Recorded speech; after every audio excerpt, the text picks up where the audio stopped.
आहे. आता त्याचे प्रतल आहे, या म्हणजेच हा एक आयताकार कागद आहे. त्या कागदाला आपण काय करत आहोत, धागा टाकला याच्यात एका बिंदूमधून आहे ना, आणि मागून त्याला काय केली आपण, गाठ पाडलेली आहे आणि धागा आपण याच्यामध्ये टाकला.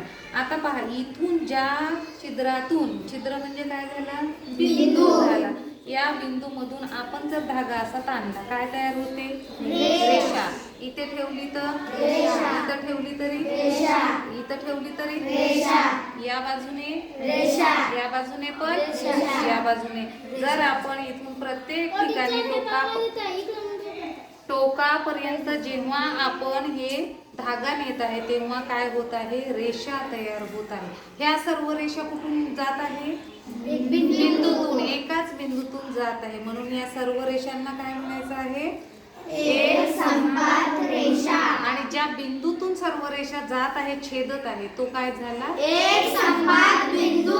समजलं? म्हणजे आपण ही प्रात्यक्षिकातून शिकलो की एक संपात रेषा म्हणजे एकाच बिंदूतून जाणाऱ्या रेषा, आणि एक संपात बिंदू म्हणजे त्या सर्व रेषा ज्या बिंदूत छेदतात, तो बिंदू म्हणजे एक संपात बिंदू. समजलं?